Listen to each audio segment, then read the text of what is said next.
joy and utmost delight, I feel privileged to extend my warm welcome to all presented here for the incredible series of illuminative guest lectures of Synergy 23, the annual National Technical Symposium and eminent departmental fest of mechanical engineering.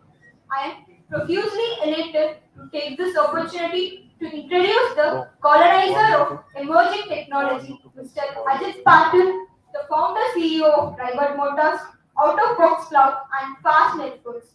The man of distinction, a fountainhead of illuminating ideas, and idol of knowledge, experience, and inspiration to all of us. He is passionate about information technology, advanced computing, big data, large scale computing, Hadoop, cryptocurrency, AI, ML, and upcoming tech. Skilled in virtualization, cloud computing, and big data.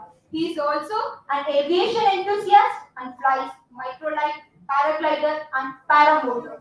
He started an ISP called FAAST Broadband in Belagavi, Karnataka, and built a cloud company called OutofBox Cloud, primarily focusing on an electrical vehicle startup, RIVOT Motors, in Belagavi since 2018. On behalf of the Mechanical Engineering Department and NIT Trichy, I thank him for providing his gracious presence to join us today in the remarkable occasion of Synergy 23. On this note, we would like to thank our sponsors. Associate title sponsor Indian Oil, right partner Benelli Kiri, fashion partner Pothis, lifestyle partner Kalyani Kavali, official tech partner Robonetics, regional cinema partner LA Cinemas, style partner Green Trends, coupon partner Tip and Top, Relaunch Singapore Plaza, media partner Hope Campus, social media partner I Love Trichy, Trichy 360. I now request our faculty advisor, Dr. Raj Segran sir, to offer the renowned book Chipboard by Chris Miller as a token of gratitude to Mr. Ajit Patil sir.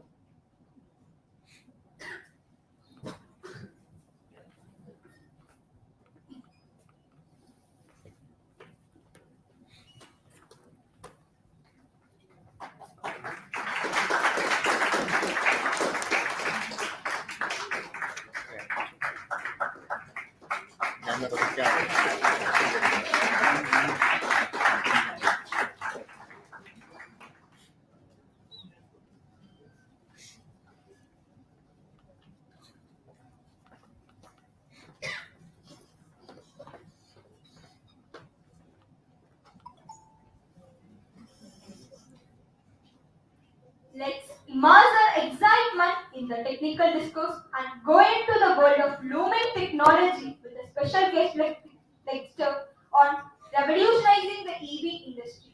We now invite Mr. Ajit Patil to preside over with the guest lecture to all the EV enthusiasts here with a huge round of applause.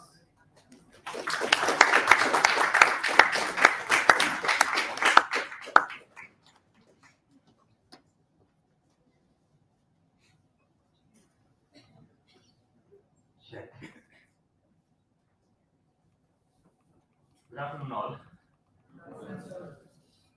Okay, I'm as nervous as her. Okay, so I assume everyone here is mechanical. Are there anybody else apart from mechanical? In case you are, you can raise your hand, so I can very freely abuse them.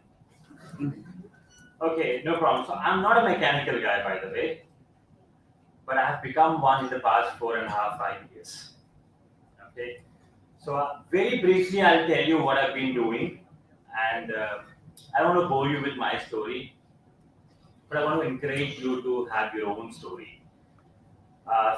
Spent about a decade and a half in the IT industry. I'm basically an electronic hobbyist. Back in those days, for the electronic guys, there was no choice but to move to information technology, which is IT.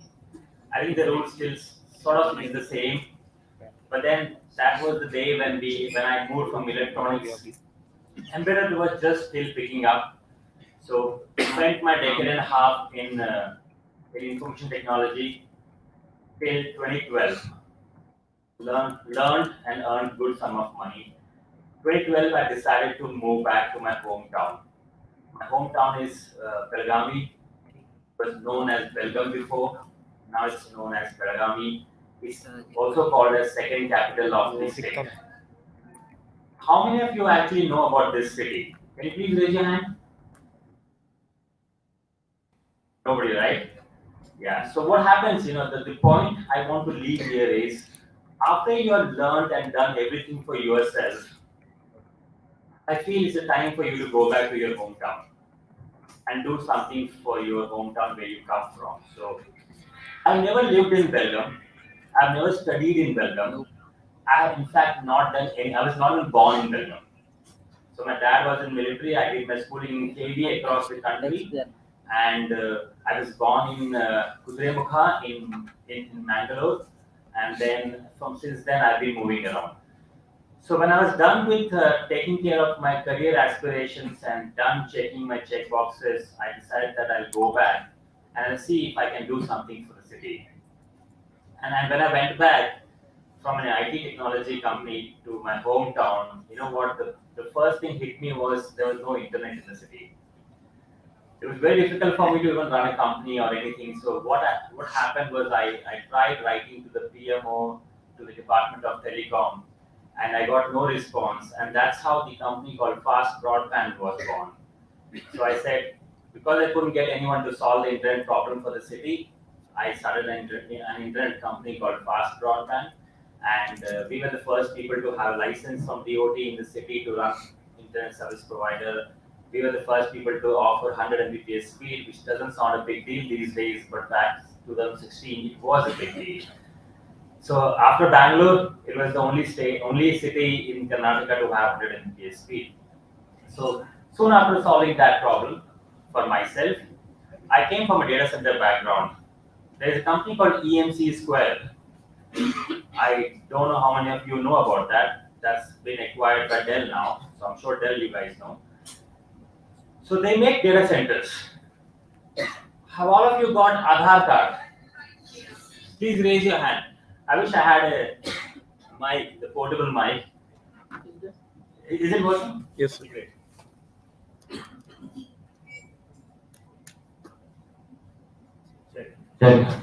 Check.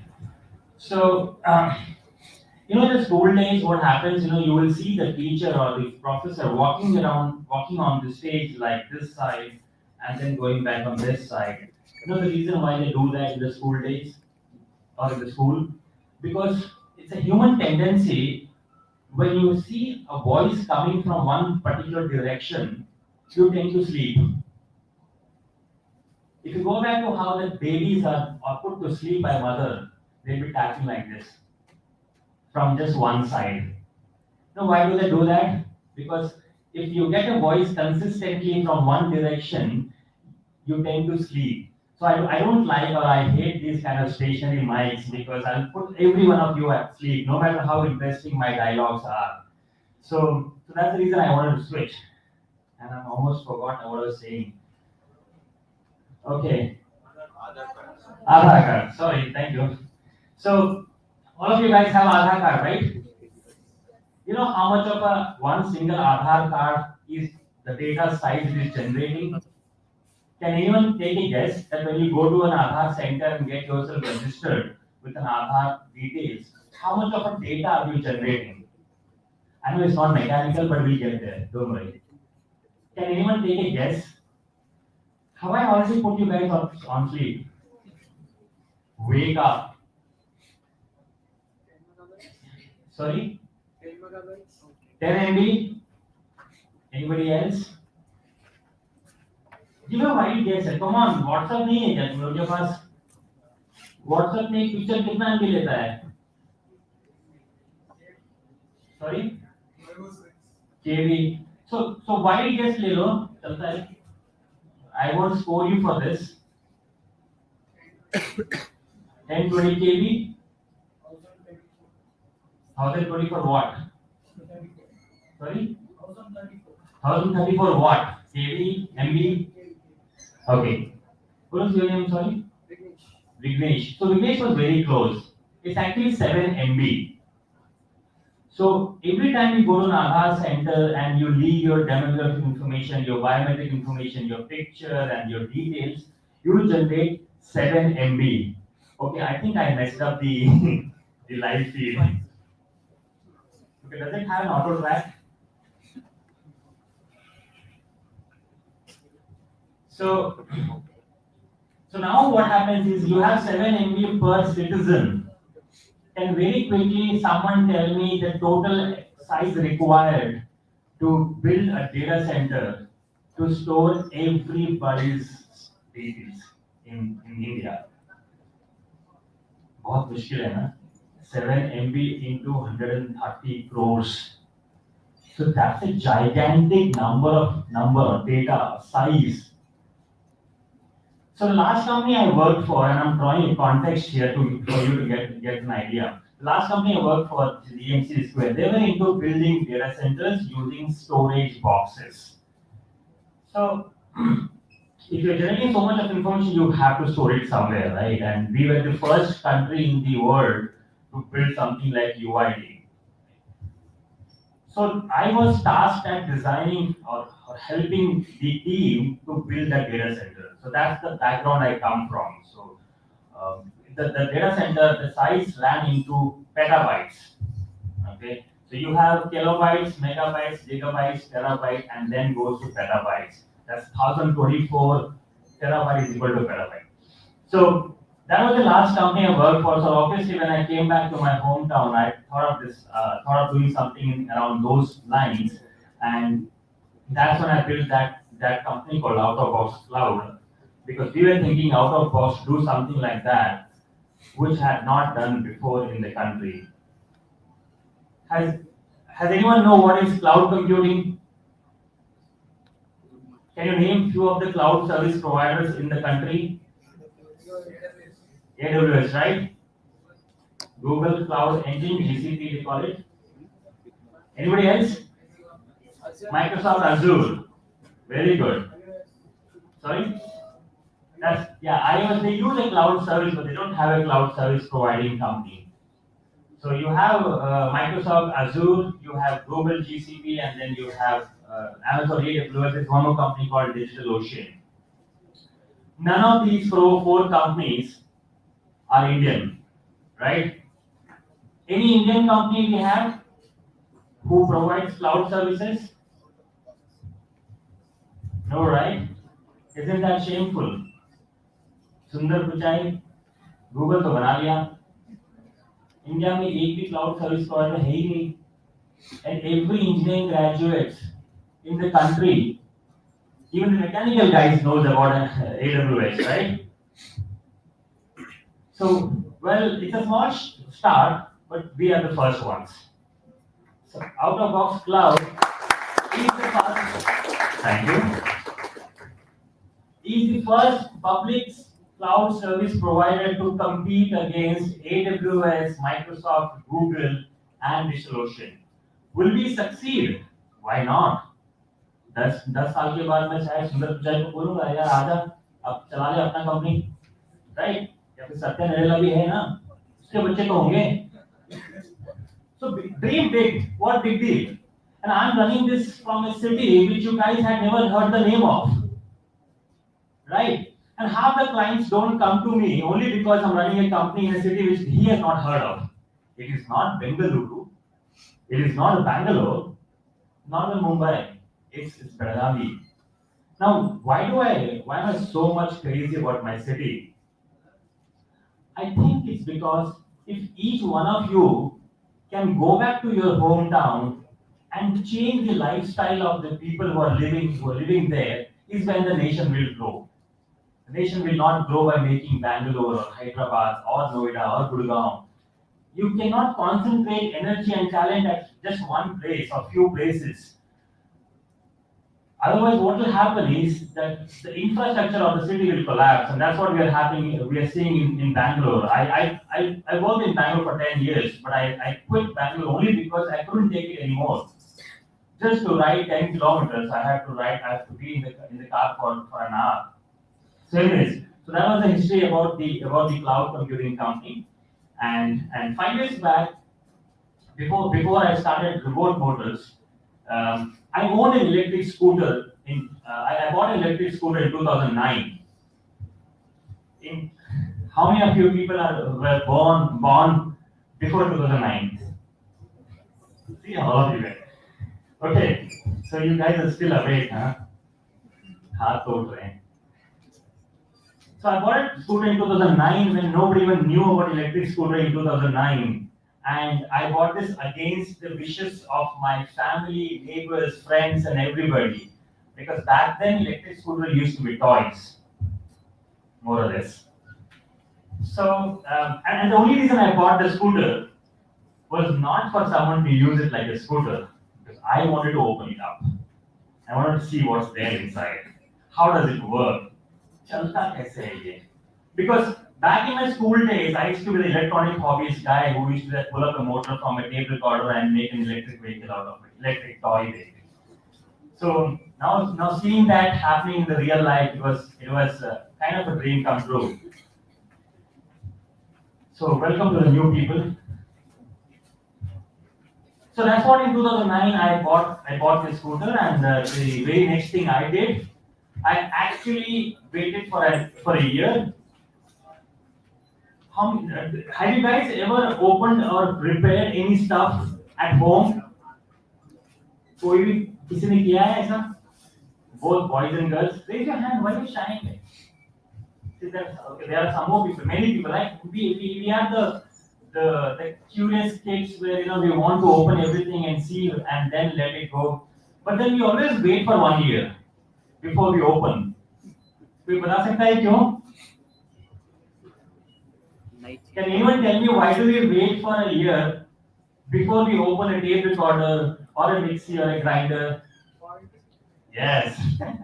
So we don't want to void the warranty. And because if the warranty is gone and you mess up something, then it's gone anyways. Or माँ बाप गालियाँ देंगे वो अलग सा. So I used to wait for a year, which is what I did with the scooter. I waited for a year, and immediately after the 1 year warranty was gone, the scooter was all apart. And then that's how I learned how the scooter is built and developed interest into scooter.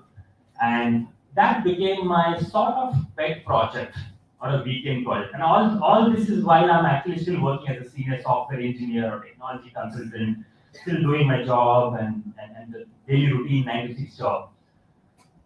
Fast forward about 6 or 7 years is when I saw Ather energy scooter being launched. How many of you guys know Ather? Almost all of you guys, right? Great. So I saw Tarun Mehta launching the vehicle and I was a bit shocked. I thought, यार ये दो लड़के लोग मिलके scooter का company बना दिया. I thought it's always about the Mahindras and the Tatas and the Birlas who could do something like these kind of thing. And that's when I thought, how about taking this up as a full-time company if it is possible? So from 2016 to 2018, I started researching, and during the research I figured out that yes, it is indeed possible for you to start a company, an automotive company, and that's how actually RIVOT Motors was born. Do you have internet on your PC?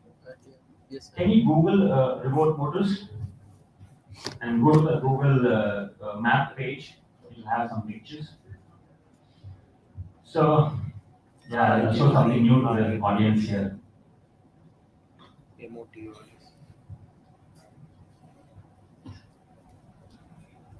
Pictures.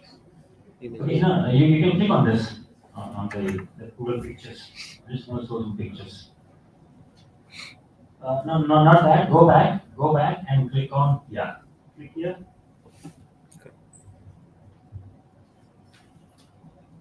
So that's how the scooter looks, or it's going to look like once it's there in the market. And I want you to click on the first image and keep scrolling one after another. And now comes the meat part for the mechanical guys. So I gave you a brief history of what we have done, what we did, and how the story started for RIVOT Motors. And this is what the student is going to look like. Now, if you click on, keep going next. I'm going to narrate the story. That's how the motor was built. So what happens in your mechanical classes or in your engineering degree? You focus on the theoretical parts a lot, and there are so many things which doesn't go right. When you actually start doing the things all by yourself, and when it comes to production or when it comes to making a scooter for the people to ride on it, things are not that easy. Because in the college, if someone falls off your scooter, it's okay, it's a matter of laugh. But if on the public road, if someone falls off your scooter, it's no more a laugh. It's a legal battle. It's a court, someone suing you. So while I'm talking, you can go on scrolling through so that people get registered of what is that we are building, and if they develop some questions, they can stop me and I can answer. Okay, go back. I'm going to show you something. This is an alloy wheel. Mechanical fourth year students, can you help me understand how such an alloy wheel, aluminum wheel can be made? Someone wants to take a try? Do we have fourth year student here? And no offense, if you are in the first year and you know the answer, you can raise your hand. कोई बोल सकता है कि alloy wheel बनता कैसा है और aluminium का alloy wheel कैसे बनते हैं, कैसे बनाया जाता है? Sorry? One answer is forging. Anybody else? Casting? Good. Do we have so we have fourth year students here, right? Additive manufacturing, and I'll explain what that is for everybody else. Anybody else? Yes. 3D printing. All right. So we'll start with forging. Forging is a very expensive process. Yes, it can be made, but very expensive process for making 5,000 units a month. Not viable. Not viable for a production vehicle. Casting, right method, but in the casting method, how many types of, who gave the casting answer? Sorry? Someone said casting here, right? Okay. So in the casting, how many types of casting are you aware of? No problem. So there are 3 or 4 types of casting: LPDC, HPDC, sand casting, gravity casting. Not all of them can be used to make this. If you use a sand cast, you have a blowhole. How does an electronic guy know about mechanical stuff? Did I have a choice but not to know this? Now that I've got my hands dirty into this, there is no choice. But then apart from that, I was also finding it very exciting, interesting. I wish I had done mechanical engineering. It's very interesting, and I must tell you, while I was being picked up by a station today, right? And I asked him, why mechanical engineering? And he said, I was confused between aeronautical, and I'm revealing the truth if you're here around. And he was saying that I'm confused between mechanical and aeronautical. And I said, no, mechanical guys are normally not confused. They always know they wanted to do mechanical. If you are electronic software or information, I can understand that. Yes, they're always confused. यार ये लेना है, वो लेना है, scope वहाँ ज़्यादा है, यहाँ कम है, इसमें नौकरी मिलेगा, इसमें उतने कमा रहे हैं. But then mechanical guys are a different breed altogether. And mechanical and civil, by the way, these two are different breed. And I really salute you for picking up mechanical. Claps for yourself. And I tell you, an electronic guy, after 10 years or 15 years of the industry experience, saying, I wish I had done mechanical because it's damn interesting. So much that you don't have the pictures here, but I have spent my days in foundries where hot molten steel are poured into cast, only to see it happening. And the owner was telling me, sir, आप क्यों खड़े हो यहाँ पर, बहुत गर्मी है, आप चले जाओ अंदर बैठ जाओ. And I said, no, मुझे देखना है. So hot metal at 1700 degrees Celsius being poured into sand at a distance of 5 or 6 meters is still very hot. So this one, And we went through various iterations. Finally, this was machined for prototyping purpose using a VMC, vertical milling center.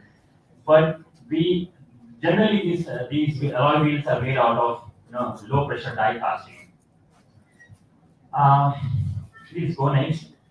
Now I'm not carrying my PowerPoint presentation because they are very boring, and that's why I wanted to show you the real life stuff. And I didn't prepare anything up, but I'm just showing you what's there on the internet. You can go back and search us and what we're doing. And this is how slowly one thing after another. If you look at the tubular structure, all of that thing is made out of the same city where I live, and by the vendors who have never built EV in their life. So what I'm trying to tell you is, not only I struggled through it for the internet in the city, I struggled through data centers in the city. I also struggled through the mechanical vendors to build this for me. Why? Because they have never built it for us. So we went through all of them, sat with them, and worked with them, and finally we got the product out. You can keep scrolling now. Now I'll go back to my routine stuff. So this is how the vehicle started, and now you might be having what is so different in your vehicle compared to everybody else. Well, to give an idea, for 1 kilowatt hour of energy, a standard vehicle in the market currently available goes about 30-35 kilometers. Let me name it. Ather goes about 30-35 kilometers for 1 kilowatt hour of energy. Ola goes about 40 kilometers. We go about 60 kilometers. That's almost double Ather. Now what I'm saying is, it's about efficiency. It's not about increasing the battery pack and increasing the range. I'm talking about the same amount of fuel, or the same amount of energy. I'm able to go double this range is because of how the engineering is done, not just at the mechanical level, but also at the electronics, electrical, and software level.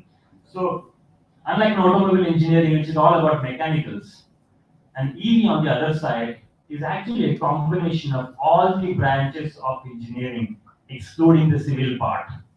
So everybody has something for them in an EV industry.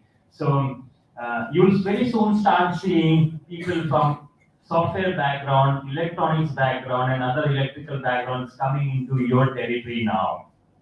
You already had very less chances, like how people say that mechanical volunteer options both come with it. Now you have to fight even stronger, because with the EVs, it's no more restricted to just mechanical guys. So you have to be facing the EMC guys coming to you. That's computer science. So I'm not scaring you guys, but guess what? You have an upper hand. उनको तो fluid dynamics पता भी नहीं होगा, और शायद सीख भी नहीं पाएंगे, और सीखने में उनको 4 साल लग जाएंगे, आपको पहले से पता है। एंड इलेक्ट्रॉनिक्स में तो आप कुछ भी नहीं रहे, आपको जरूरत भी नहीं है आप जाने का, वो कर लेंगे अपना मोटर वर्क, है ना। हम अपना गियर्स बनाते हैं, कास्टिंग करते हैं। So like I said, coming back, if anybody is in dilemma that यार मैंने मैकेनिकल क्यों लिया, so I'm clearing the doubts.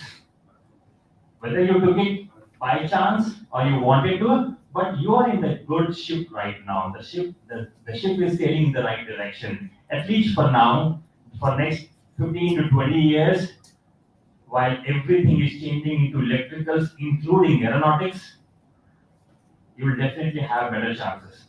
Now, I want to take a pause for a minute so that you get some time to collect something you want to ask me with respect to my journey, the product, or anything else. Very thankfully, I have come from all the backgrounds, so you can throw any type of questions at me, excluding how to make pizzas. I'm not good at that. And while you're thinking, I would like to take a bottle of water. Thank you. Any questions, please? Wow, it's long.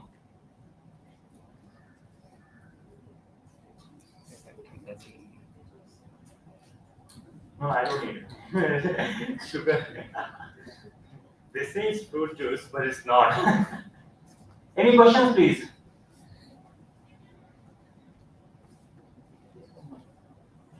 Oh, yeah. Please. Yeah. Sorry. इतना भी formal मत बनाओ यार, बड़ा ही boring लग रहा है। Good evening, sir. My name is Bharat from Mechanical Third Year. Hi, Bharat. So, what made you fascinated about mechanical engineering? Yeah, so when everyone heard the question, what made me think or move towards mechanical? When I started my journey of making electric vehicles as a company, until then it was a project. So I was tinkering around here and there, it was all fine. But when I saw Meta launching his product, I said, wow. So when I started thinking about this product as a full-time company, I started learning about it. Yeah. And only when I started learning mechanical, I understood how beautiful it was.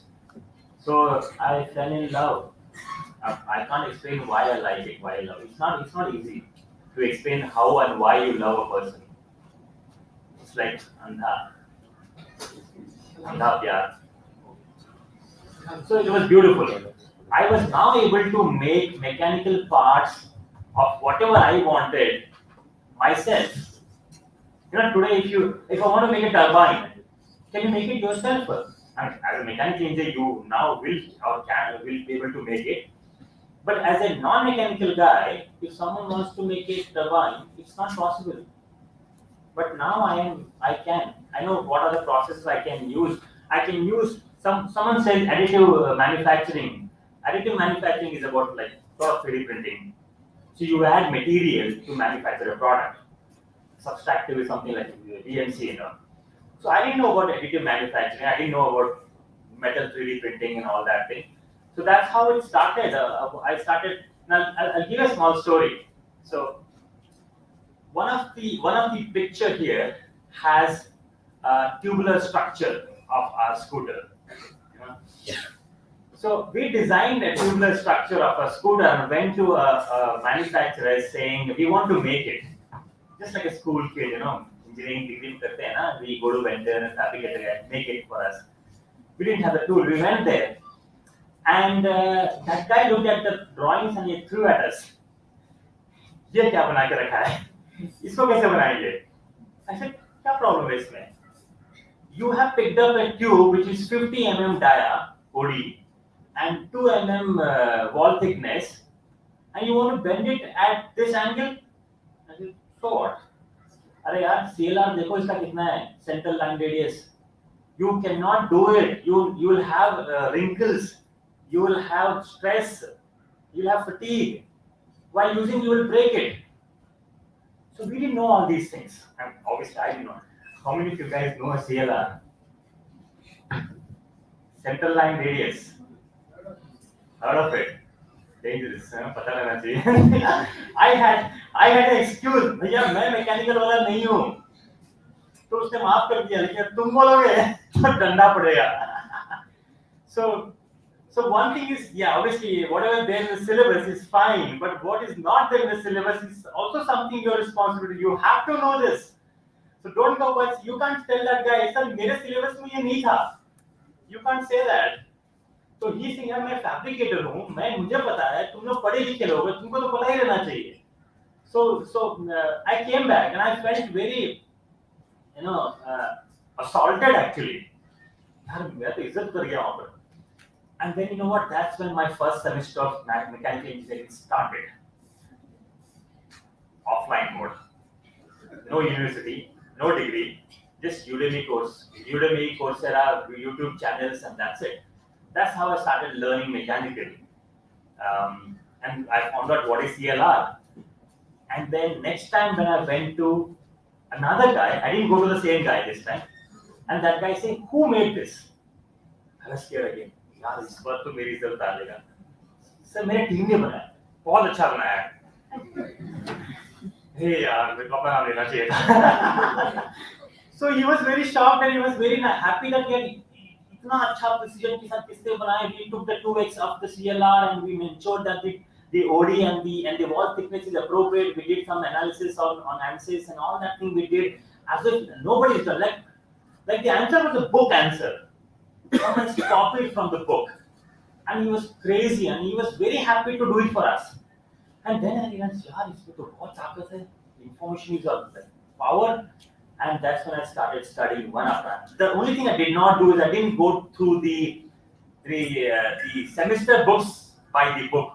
I went through the topics which I came across while the production of my vehicle. So this is how it all happened. And to coming back to your question, one thing led to another, and I now know so many things about mechanical. Any more questions, please? There is one question. Sir, good evening, sir. This is Varsha from second year. Very good evening, Asha. So there is a question in my mind since I took mechanical engineering. So let it be anything like EV or something. What do you feel as the sole responsibility of a mechanical engineer, or do you have any better vision for mechanical engineering? Because we live in an era where our colleagues, our classmates are inclining much towards software or any other IT industries. What makes you that mechanical engineer who's the future? Very good question. And I'm sure everyone had that question. Only one girl took the courage of asking it. I don't think you should be worried about what your friends in other branches are doing. I wish I could draw a graph here. You know, the immediate benefit is something you need to oversee and overlook. For example, नजदीकी फायदे के बजाय दूर का नुकसान देखो, which means all of these guys getting packages of 6 LPA, 9 LPA, 10 LPA for sitting on the bench, is that important? Or from the day one you getting your hands dirty with grease and spanners and all those things are important? Because I'll tell you what, 5 years later, the people who got their jobs with high paying packages and sitting on the bench will know nothing about their industry, then how much you will know about your industry. So to give you an answer, and I come from both the world. Now I've been doing advocacy for the computer science all these while, and I have worked there myself, and now I'm doing it for the mechanical guys. And I've told you very clearly that I'm in love with mechanicals. So while you might find it very boring and slow starting, and your friends might be earning high and all that thing, very enticing for you to think about your decision, but I'll tell you, on a long run, you're going to be making a bigger deal. And with things opening up in the country with respect to space aviation and aviation in general, and then automotive, I guess things will be a lot different. You are in the safe hands. So don't worry about mechanical. I just said, I wish I had done mechanical. So you can imagine. So you are absolutely at the right place, right track. Does that answer your question? Sir, also I have one more question. Please go ahead. It's like, do you consider any other domains which should bring mechanical more into the limelight? Like any responsibilities? Actually, everything around you has mechanical. It's just that they may be at a very small scale or something else. Even this mic. If I tell an electronic guy to design a mic which I can position in 360 degree any way, can electronic guy do it? No. Absolutely. It's just that you are not seeing it around. Your chairs, your tripod, all of these have mechanicals involved in it. Even the electronical switches, these switches have mechanicals in it. So a bit of advice is, when it comes to mechanical, don't think of just metal. It could be polymer also. It could be any other thing also. It could be wood also, for that matter. Your wooden furnitures have mechanicals involved. There are a lot many mechanical engineers moving into furniture companies where they design the different type of furniture technology these days available. So everything is mechanical. It's just that because of your parents or neighbors or uncles and aunts, mechanical has lost its true color. But it's not the case. Even today, you go and ask any mechanical guy, he will still prefer mechanical. He will never say, I'm repenting of doing mechanical. All right. Any other questions, please? I see a few people snoring in the back row, and now they are woken up.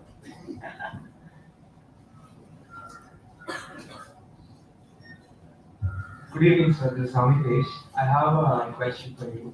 What do you think you might be doing right now if you didn't come across the beauty of mechanical engineering? Yeah.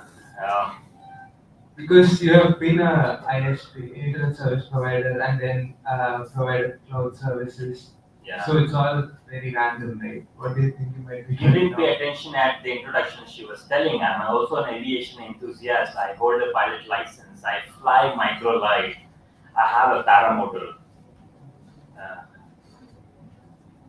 how many of you know what is paramotor? Paramotor. Has anyone flown an aircraft before by themselves? There's one girl. By yourself. 3 hands. Very good. Nice. What plane was that?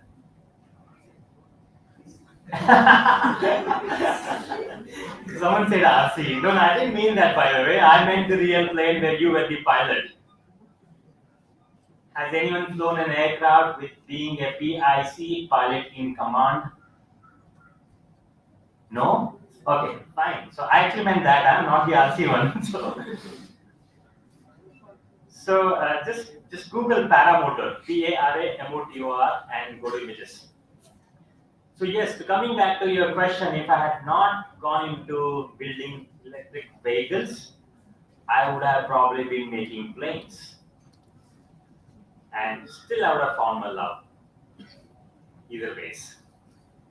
So that's what the paramotor is, and I own one of them. You can fly all by yourself. You don't need any type of license to fly that. So, yeah, it's so boring to stuck to this podium. So there is a two-stroke mechanical internal combustion engine mounted on your back with a propeller giving you 35 to 40 newton meters of thrust. Thank you. Check.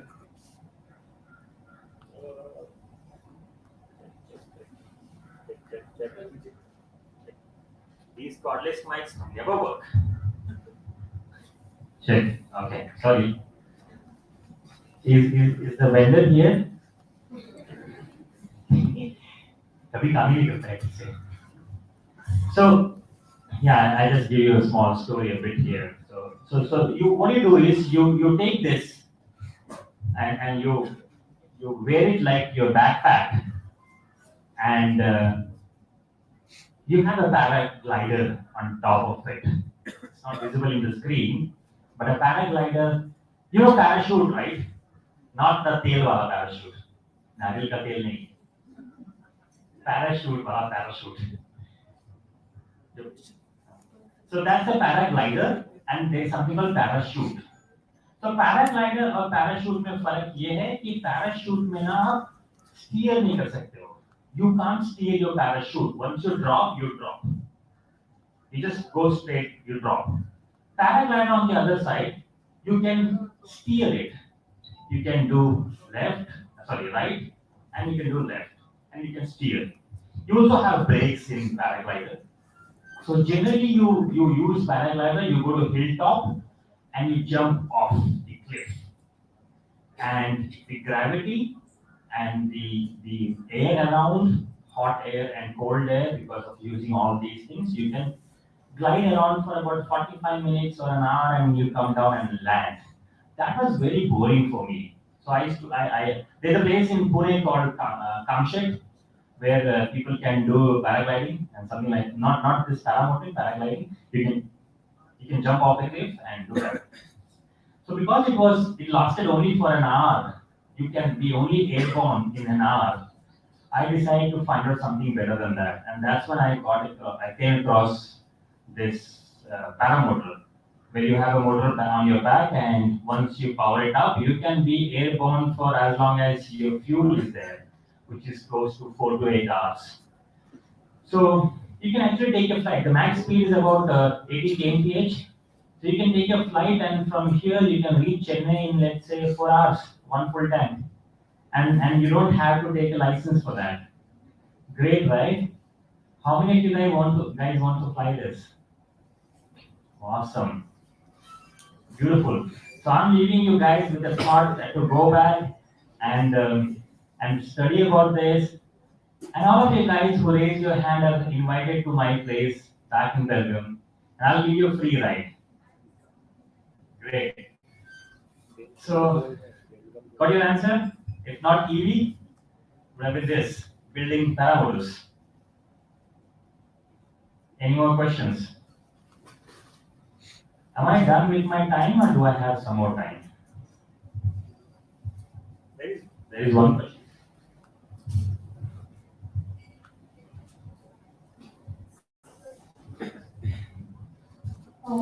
So you said you worked for 15 years in the IT industry.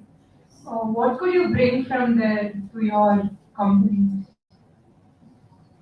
What did that experience, did it help, how it helped you in? Absolutely.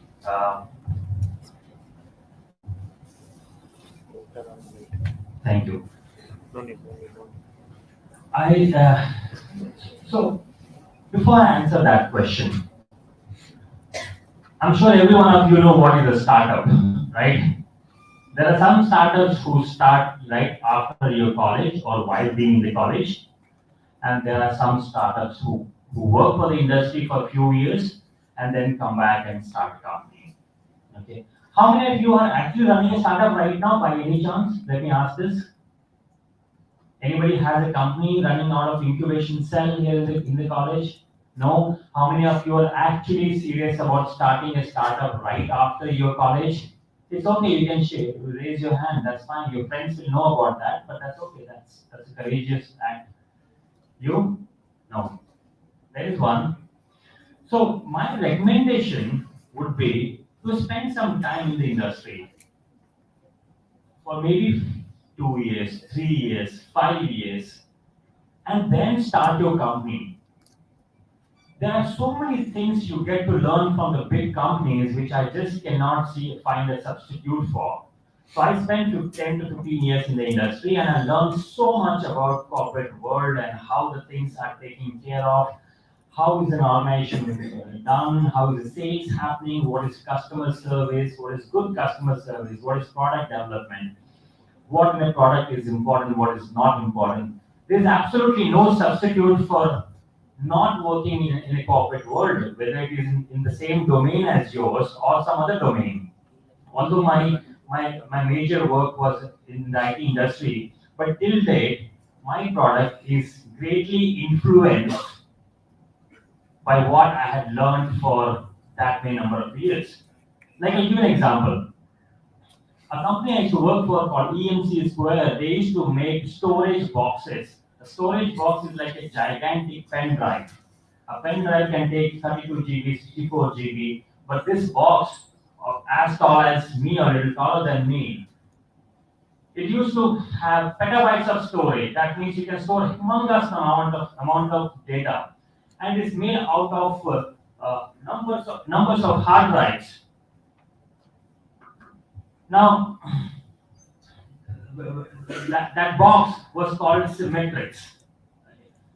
You know what the beauty of that box was?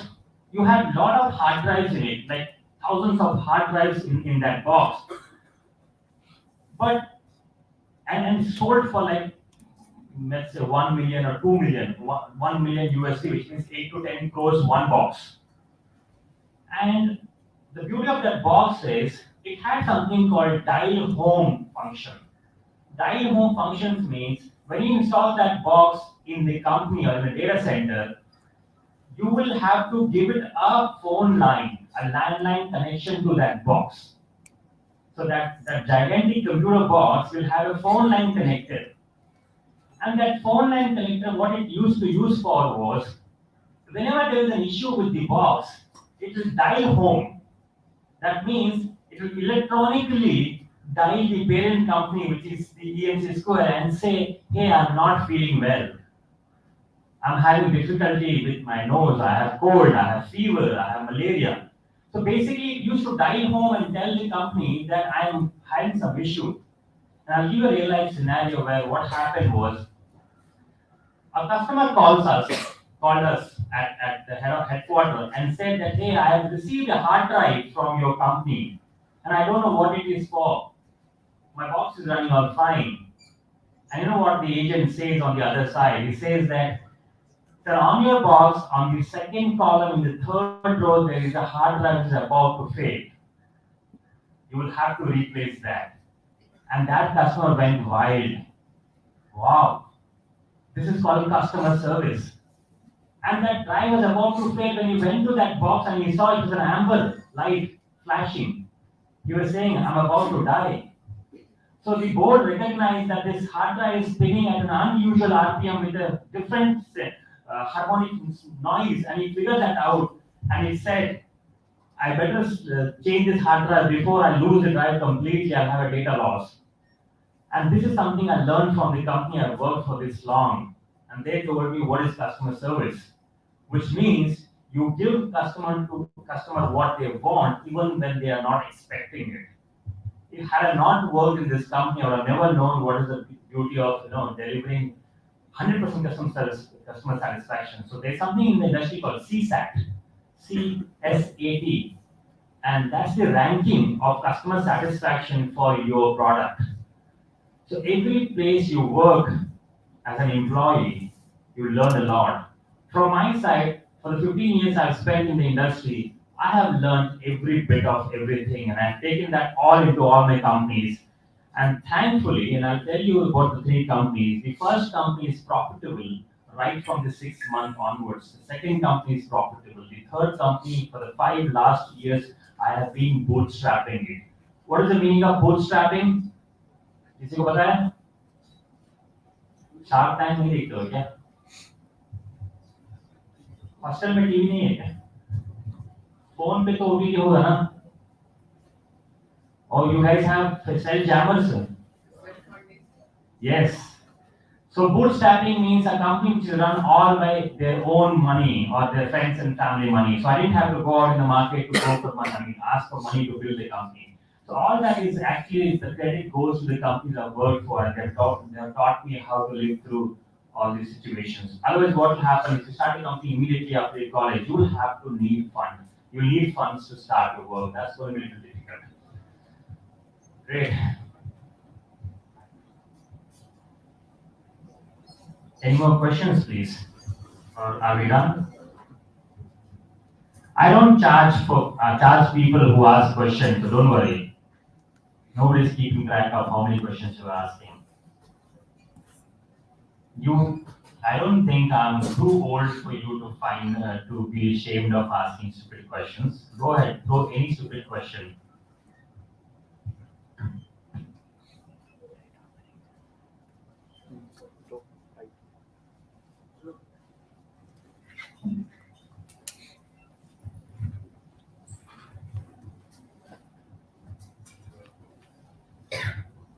Hello, sir.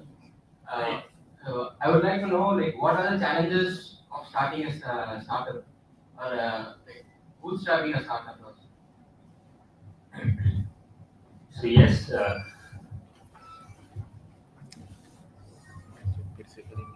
so bootstrapping a startup, the biggest problem is definitely money. Thankfully, the other 2 businesses were making some money for me, and I was drawing some salary, and I was using that salary as the fund for the company. But I'll tell you what is good for not having money. Investment casting is a process in metal industry where if you want to make a product, you make a pattern using a wax. You take, for instance, if you want to make this out of a metal, you will make an exact replica of this using wax. Okay? And then you will take that wax and dip into a slurry multiple times, and at each succession, you will let it dry. So you dip it into a slurry made out of ceramic, like a ceramic water, and you remove it, and you will see a layer of ceramic liquid bonded onto this. You keep doing it multiple times, and then there is a mold formed on top of it. So now, if I heat that particular thing, what will happen? The wax inside will either burn it off or it will melt and come out. So what you're left with now is a shell. It's a negative shell of your product. And then you pour metal into it, maybe an aluminum metal. And now when you break that ceramic shell, you'll find a phone made out of aluminium. Okay? So this process is called investment casting. Now, normally to make that product out of investment casting, you need to create a pattern, which is the wax pattern. For that to happen, you need a mold first. You have to create a mold and then pour a wax into it, and then you get a pattern. And that mold will cost you huge money, into lakhs or maybe crore. So because I didn't have money, what we did is, instead of using wax, I used plastic and 3D printed the same thing. So that 3D printed phone costed me a few hundred rupees. And then I gave it to investment casting guy, and he did the same process of dipping into slurry. And eventually the part costed me just few thousand rupees. In 1,000 rupees, I got the part done compared to a lakh. If the same part I had to do the traditional methods, it would have costed me a lakh. So why I'm giving you this story is because I didn't have money, I found a way or a workaround to get the same thing done. But if I had money, I would have probably not put the effort to find any other way. So when I went to the investment casting guy and said, "Sir ji, isko kar do na." यार ऐसे थोड़ी होता है, wax का pattern चाहिए. We need wax pattern. I said, try to karo. If wax can melt and burn, a PLA film, plastic can also melt and burn. So he gave it a try, and it happened, it worked. And that's how the part came into picture.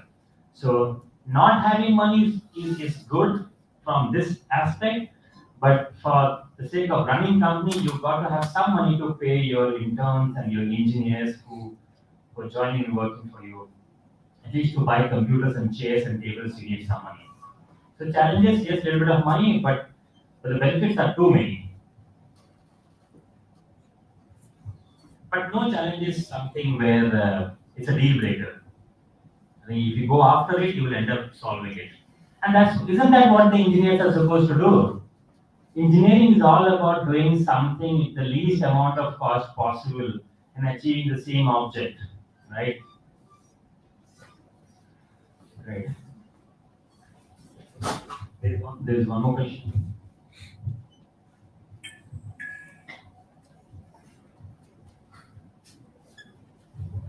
Really, sir, this is Kritik.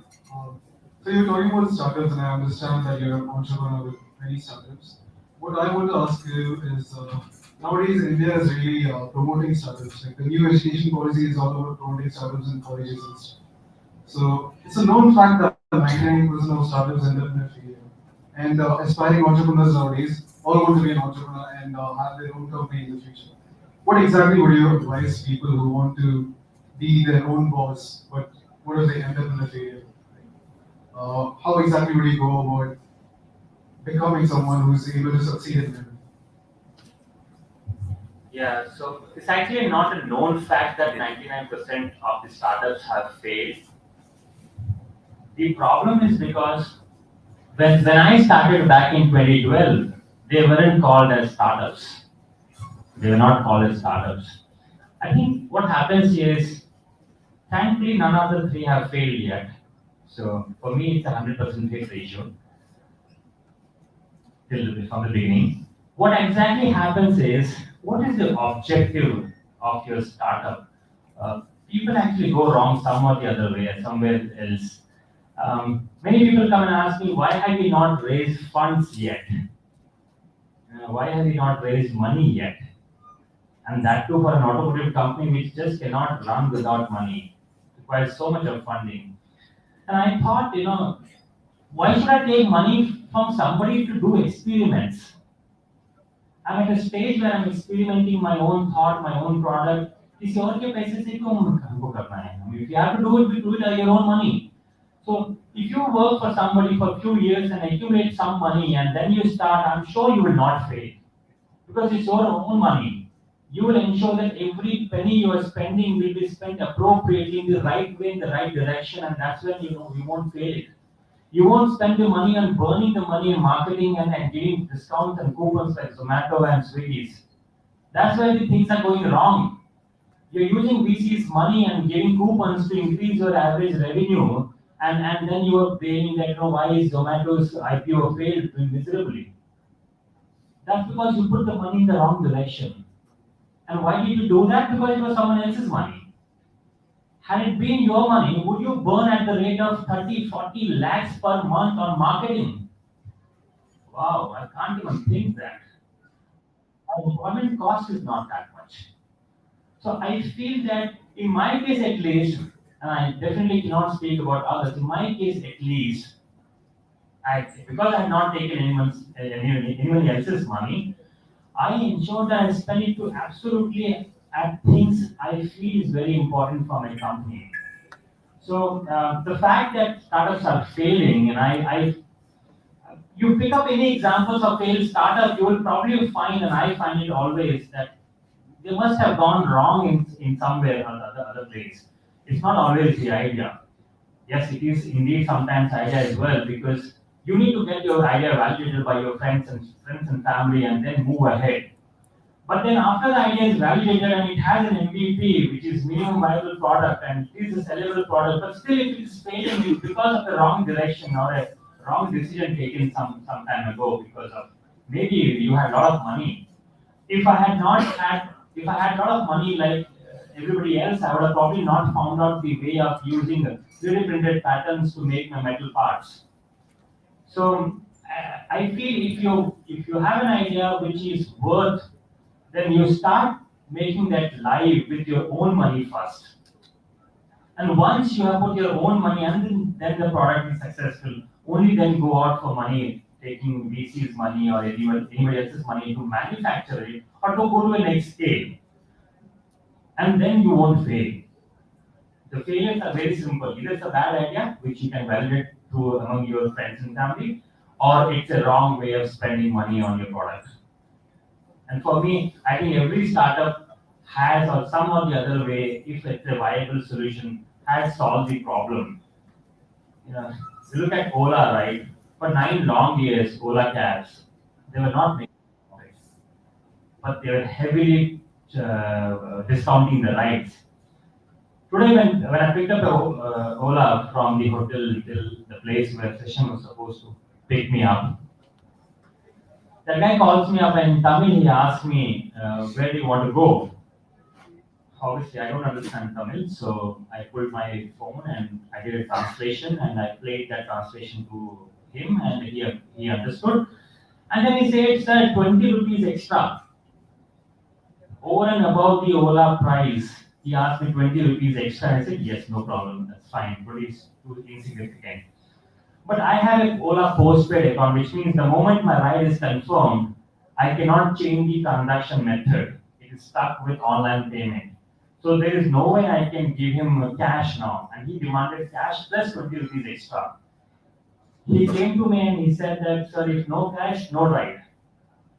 I said, it's hot and can't afford to be waiting for another cab. And I said, yes for it. But then he said that you have to give me cash. I said, I can't cancel it now because you have accepted the ride. Then he said, 50 rupees extra. And only 50 rupees. You give me only 50 rupees and I'll take you. I said, that's a good deal. The app was showing 150 rupees and he's asking only 50 rupees. I said, yes, and I sat in the car and now he's asking OTP. So if I give him the OTP, I will lose my 200 rupees in the app, plus I have to give him another 50 rupees. So that's a loss of 75 rupees and I was trying to explain him. And then he said, he was trying to explain me in whatever broken English he was trying to tell me, and I could understand what he's saying. He's saying that he's not making enough to cover his petrol charges.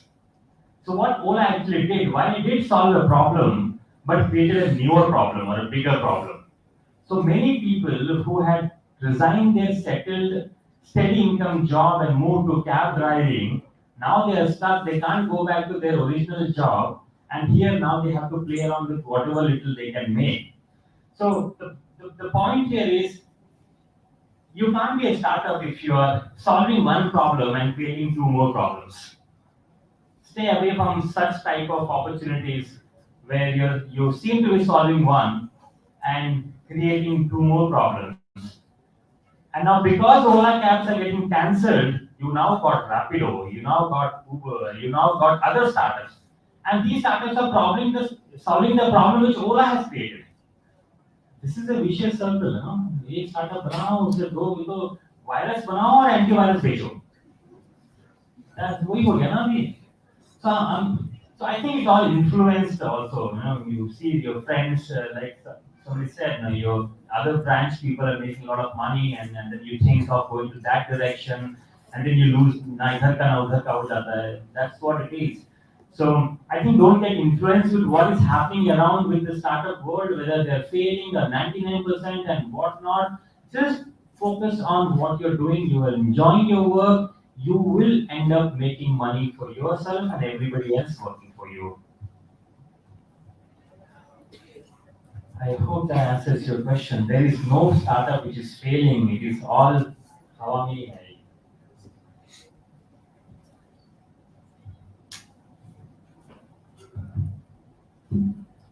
What do we have after this session for all you guys?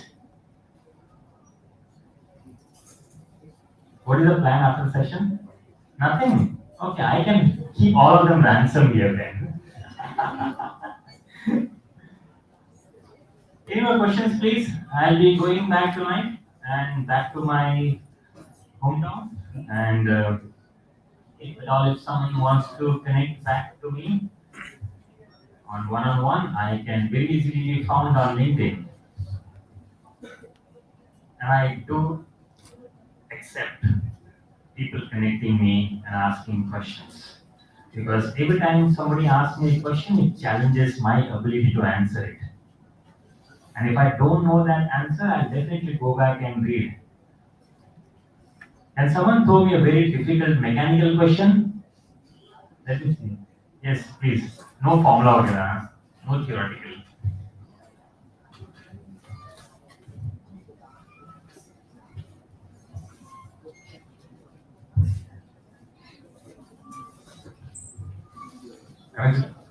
Yes, go ahead. By the way, my name is Surya. I'm from Krishna College of Technology, Bangalore. And I just wanted to ask you why you are so interested in electric vehicles, because not everyone likes electric vehicles. We can still focus on IC engines and increase the efficiency and power as you go. Yeah, that's a pure mechanical guy talking, huh?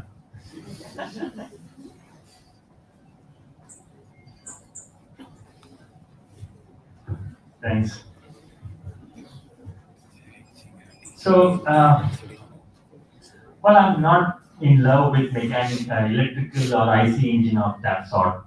That's not the case. I ended up buying an electric because I came from an electronic hobbyist background, and I was more inclined towards magnets, motors, and how the magnets actually work, how the motor actually work, and that's why there was some inclination. I also admire internal combustion engine in the same way I do the electrical ones, but you'll probably be shocked to know that I see engineering is about increasing efficiency, right? From the same amount of metal, from the same amount of energy. So I'm a great guy, a great fan of, if I put 100 joules of energy, I want the output to be at least 90% or 95, 99 joules, right? What is the efficiency of internal combustion engine, if someone can tell me? Give me an average. Is that a good efficiency? No, right? So to come back to your answer, if I can build or you can build an engine which can give me 100% or 90% efficiency, then we don't have to do this argument at all. What happens with the internal combustion engine, with every stroke and every blast, so much of energy is converted into heat, and that's all is lost through silencer, through engine block, through fins. It's all dispersed into the environment. And I'm just not even comparing the pollution part. The EVs definitely don't do pollution, but then even if I say, let's assume for a moment that the IC engines don't do pollution at all, they're as clean as electric vehicles. But from the engineering standpoint, you are putting 100 joules of energy, getting only 50 extracted out, that too from the most efficient vehicle. Pick up a Tata Indica and tell me the efficiency. you'll be shocked to know it's in the range of 20-25%. So the petrol diesel, 1 liter petrol diesel, let's take an example for the sake of discussion, contains 100 joules of energy, potential energy, and then you are converting that into mechanical rotation energy and you're getting only 17, 20 or 25 joules of energy. That's not engineering. That's survival, right? So if you ask me, can we improvise this? There is very difficult or very little room for you to improve the internal combustion engine because all the rotary engines, lot many things have been already done in the past 100 plus years. We have done a lot of work on internal combustion engines and there is little to no room left for us to do anything more now. And that's why there's a radical change from internal combustion engine to other type of mechanical engines, motor on the other hand. So with respect to electric vehicles, the efficiency is almost close to 80%. I mean, the rest you cannot ignore completely. I mean, you cannot cover because there will be friction in the bearings, there will be friction in the belts and chain drives. So all those things are inherent to any type of motors, whether it's IC motors or electric motors. So if there is anything we can do to increase the efficiency of the petrol engine or the internal combustion engine, yes, we could. Apart from all of these things, we still cannot ignore the fact that we are polluting. And now the average temperature in the country is almost close to 50 degrees Celsius in the northern country, in the northern state of India. So we all know about the ozone layer, right? So very soon the climate changes are happening, and I think 20 years down the lane things will be even bad. Whether it is only the vehicles polluting the environment or not, that's secondary question. But vehicles are doing it, right? So yeah, part environmental and part engineering reason why I prefer this electric vehicles over petrol engines. Was that a hand raise for a question? There is one. I think people are waking up. I'm probably finding it interesting to speak with them.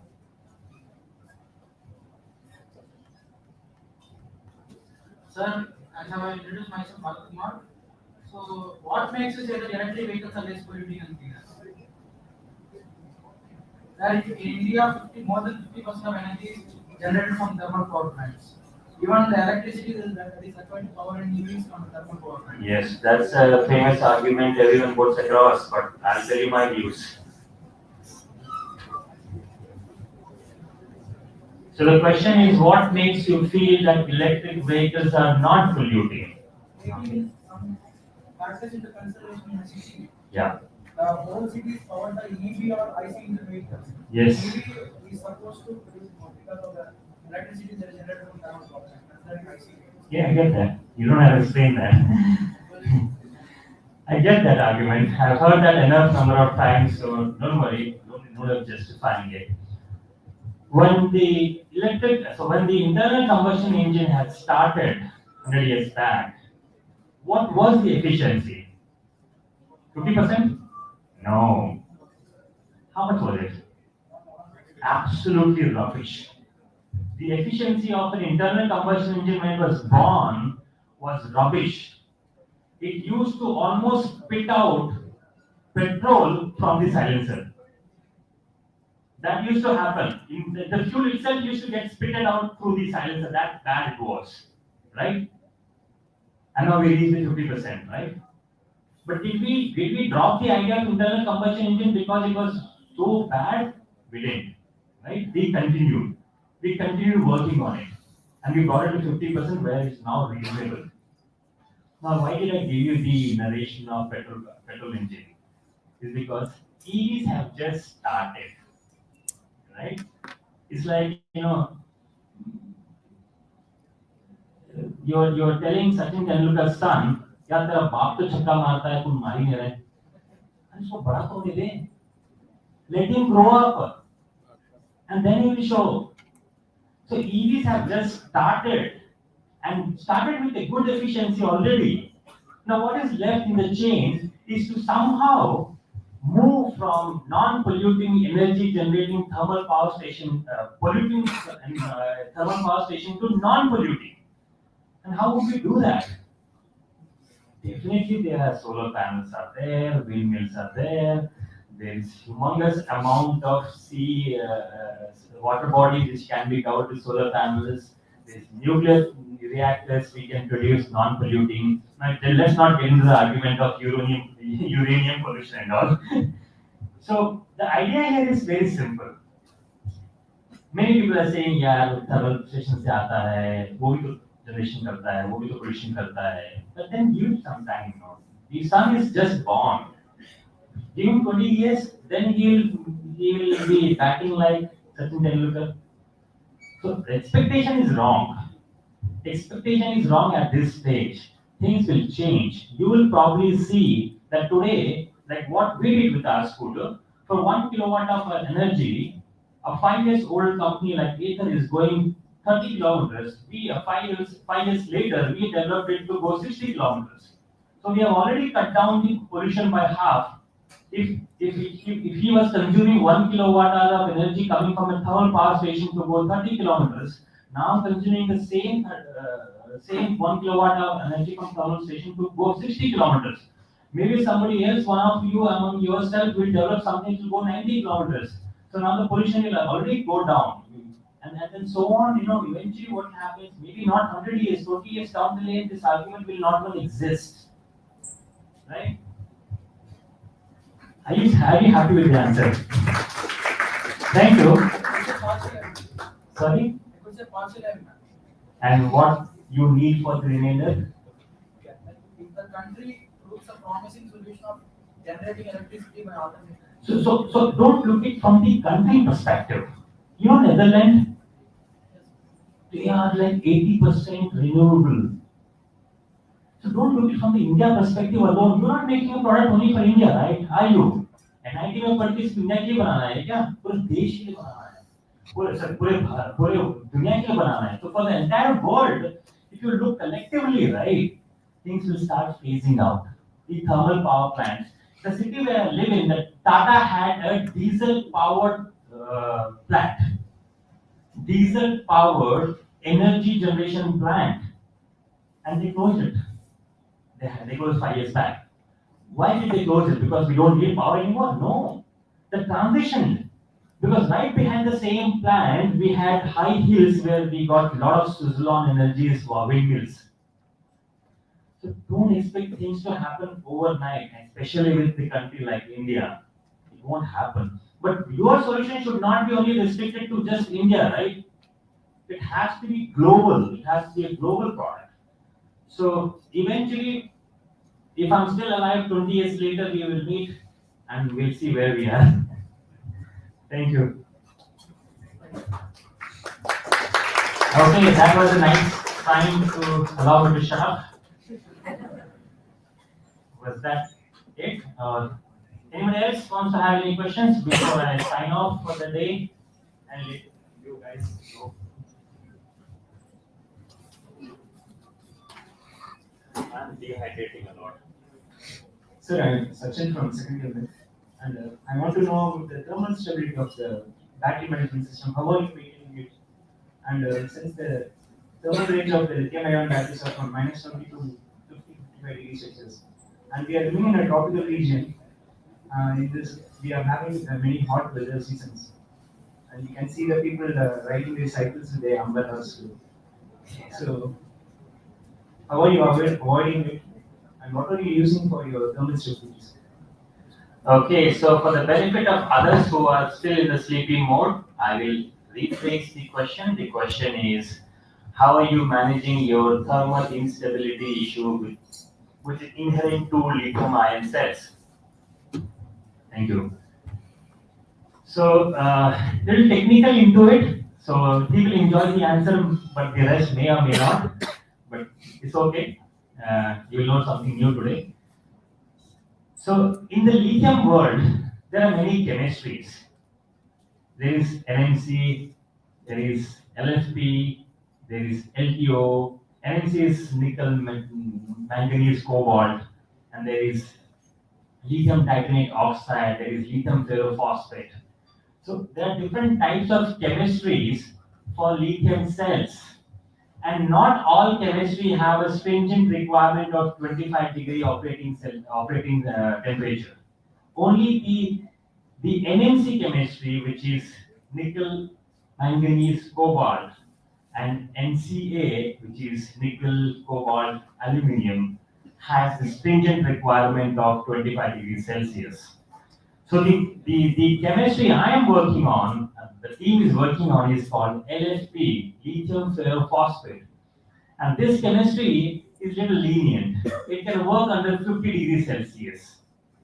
So the nominal temperature it can bear and run without any challenge is 50 degrees Celsius. So that will answer your question. Because it is 50 degrees Celsius, I don't really have to worry about the thermal management, while we still have a battery pack made out of aluminum cast, which will serve as a heat sink to dissipate the heat from the cells to the outside world. But still, I'm saying my requirement for the type of cells I have selected is not as stringent as NMC. Now the question is, why have you taken this and the other guys have not? That's because the NMC and NCA chemistry is very high in density versus the LFP. So for 1 kg, I'm giving a hypothetical answer, not by the numbers, but for 1 kg of lithium NMC chemistry, if you can store 2 kilowatt hour of energy, with LFP, you can only store 1200. So there is a 40% drop in the energy density. So for the same volume, you will need a bigger battery pack to go the same distance or to store the same amount of energy. And that is the reason why LFP chemistries are not preferred in two-wheelers or in small vehicles. LFP is only preferred in let's say, three-wheelers or four-wheelers. But what we did is, we worked around that problem, that challenge, by mechanical engineering and ensuring I get the maximum volume I need so that net energy storage capacity of NMC versus LFP becomes the same. And that's how we were able to get the range plus the so by the way, our scooter can go up to 300 kilometers per charge. And that's because of the engineering we did around the battery pack using a different chemistry. So I didn't do anything great to manage the thermals because I didn't have to. And even if I have to, my battery pack is still made out of aluminum cast. The BMS contains 6 sensors, the temperature sensors, which is working even when the scooter is off. If the scooter is off and I sense some threat, my electronic board will do an IoT call and will do an IoT call home, and it will fix and it will alert the user that your scooter which is parked there is heating up. Rush to your scooter and move it to a shade. You'll get the answer. Now you also got something new with respect to the chemistries. You can go back and read with the chemistries. There are not just lithium, it's not just one material which goes into a cell. There are many other materials which goes into a cell. So if you read through all the chemistries, you know the pros and cons of these cells, and accordingly you can use it for your own country. For India, LFP I feel is the best. I am not a material scientist, but based on what the property of the cells are, I have decided to go with LFP. Had it been a European country which is old predominantly, you can use NMC chemistry. Thank you. Any more questions? There is one more hand. Chai Jalvi.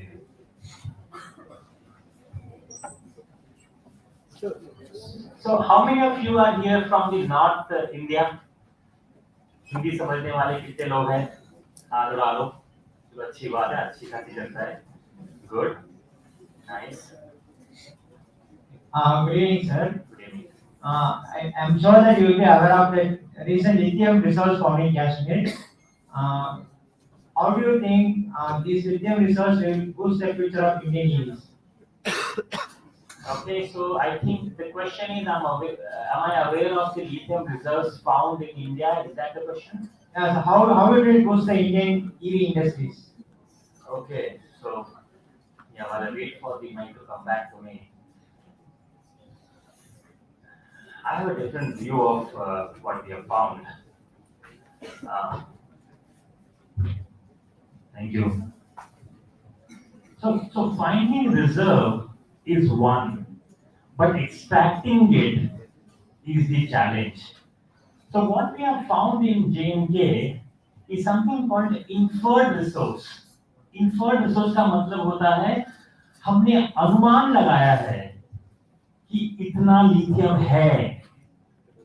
अनुमान, assumption, estimate, right? So it is yet to come to a stage where it will solidify कि हाँ इतना है, and then comes the process, and which will take by the way another year or two. So another 2 years is what we need to wait just to get a concrete information that yes, the lithium reserves exist, and it exists in the concentration that it is worth to mine. यहाँ 1 gram lithium, वहाँ 1 gram lithium, वहाँ 1 gram lithium, you can't extract it. It has to be in a concentration so that mining activity is viable economically, right? And that estimation, for that to happen, is a long way ahead. And let's assume that everything is done, and the concentration is high, and we can take it. We are still at least 7 to 10 years away for us to make our own batteries from our own lithium. So 10 साल तक तो कुछ नहीं होने वाला. It will take that long time to just come to the stage of getting extraction done and using that lithium for our own purpose. Provided everything goes as per the plan, which means next election में मोदी साहब को दोबारा आना पड़ेगा और plans वही चले होंगे. Everything. So I'm not a great fan of any party or any person as such, but I'm saying because he's at fast pace of taking India to the next level. So there are so many hurdles on the way for us to even get that done. And I'll give you a story of my own village. The city I come from is called Belgavi, but I come from a village called Kurdi. I mean, that's my ancestors lived from. And you know what? About 10 years back or 15 years back, they discovered uranium there in that village. And all of a sudden it was in the news and everywhere, and people said that, oh wow, now we got uranium in our own country, I mean in a place like in Karnataka, and we will all be rich now. And every villager thought that no, we will now be asked to evacuate because uranium is radioactive and all that thing, and we were thinking, kitne paise milenge, वगैरह वगैरह. And when all the geological surveys happened, they realized that the concentration was too low or so low that extracting it was not worthwhile. And you know what happened to that project? Nothing. It stopped. We didn't move a step. So all that hurdles have to be passed. And for all you know, you may not even know if this is all just a media hype or what. Let the actual lithium start coming out, and only then we will know if it is that case or not. Because why had the lithium had to be found in J&K and nowhere else in the country? So I have a speculation. Because there is a fight between POK and India and China and whatnot, तो चलो ऐसा कुछ news बनाते हैं कि हमारा वहाँ reserve है, then we will have a stronger will to fight the other people out. वो भी हो सकता है ना. So take it with a pinch of salt. If it happens, it's very good, but it's at least 7 to 10 years away for us to actually taste our own lithium. And for all you know, by the time we actually get a lithium, get the taste of our lithium, the scientists might have come up with something else. So why to worry about what battery pack, what lithium, what mineral? You focus on making the automobiles. Energy, somebody else will do it. Somebody else will make it out of lithium or salt or sodium or whatnot. Ultimately, what is a battery? It's ions moving from here and there with some type of salt in it. So lithium has a higher density, higher electrons moving, so we are preferring that. But before that, we had zinc chloride, we had alkaline, we had lead acid. So yes, if it all goes fine, very good for the country. But it's too early for us to speculate and think about it. Any other questions? I'm okay to close.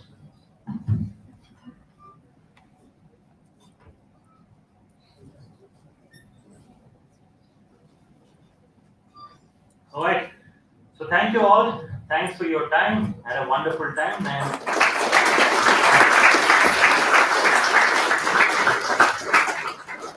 thanks for the claps from all the mechanical guys. Really means a lot. Looks like I've really done something good in mechanical to deserve your claps. Thank you, station, and thank you everybody involved in the committee for inviting me. You guys have a good day. Bye.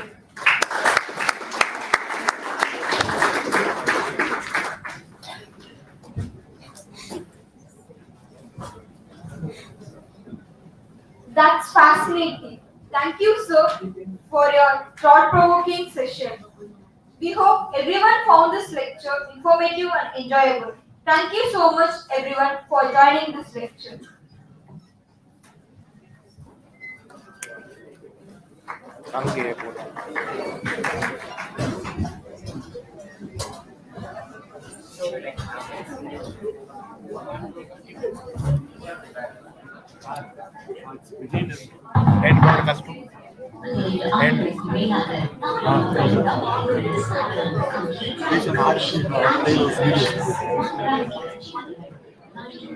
Play some.